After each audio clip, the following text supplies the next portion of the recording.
রাস্তার মধ্যে শনি পূজার খবর পেয়ে আপনারা রিপোর্টার হিসাবে এসেছেন, তার জন্য আমরা এত অঞ্চলের জনসাধারণের পক্ষ থেকে আপনাদিগকেও অশেষ অশেষ ধন্যবাদ জ্ঞাপন করছি।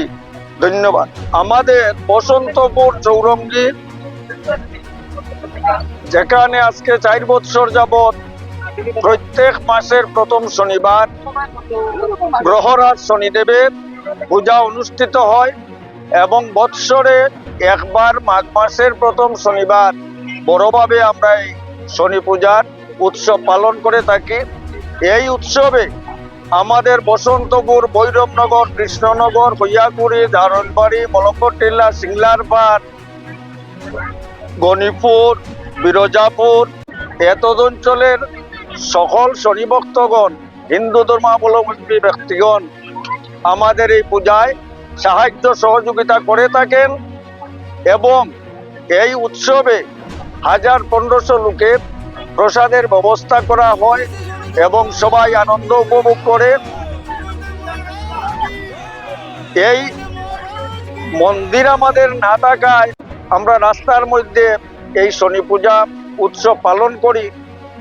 আমাদের একটি সৌভাগ্য, আমাদের রাতাবাড়ি কনস্টিটুয়েন্সির বিধায়ক বিজয় মালাকার মহাশয়, উনি বর্তমানে আমাদের এরিয়ারও বিধায়ক, কিন্তু আমরা উনাকে এখন পর্যন্ত ভোট দেই নাই। আগামী দিনে নির্বাচনে উনি যদি ক্যান্ডিডেট হয়ে আসেন, উনাকে আমরা ভোট দেব। তথাপিও উনি আমাদের এই শনির মন্দির নির্মাণ করার জন্য 1 লক্ষ টাকা প্রদান করেছেন, যার জন্য উনাকে আমরা এত অঞ্চলের সকল ভক্তবৃন্দ এবং জনসাধারণ মিলে উনাকে অশেষ অশেষ ধন্যবাদ জানাই। উনার মতো জনদরদি এবং ধর্মপরায়ণ ব্যক্তি আমরা কমই পেয়েছি।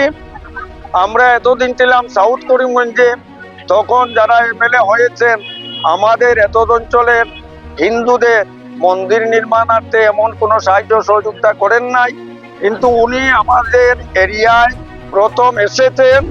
ভোট না দেওয়া সত্ত্বেও উনি যে আমাদের শনি মন্দিরের জন্য 1 লক্ষ টাকা মঞ্জুর করেছেন, তার জন্য ওনাকে অশেষ ধন্যবাদ জানাই। ওনার ভবিষ্যৎ জীবন উজ্জ্বল হোক, উনি জীবনে আরো উন্নতি লাভ করুন। শনি মহারাজের কাছে আমরা এত অঞ্চলের জনসাধারণ প্রার্থনা করছি, ওনার ভবিষ্যৎ জীবন উজ্জ্বলময় হয়ে উঠুক। ধন্যবাদ ওনাকে।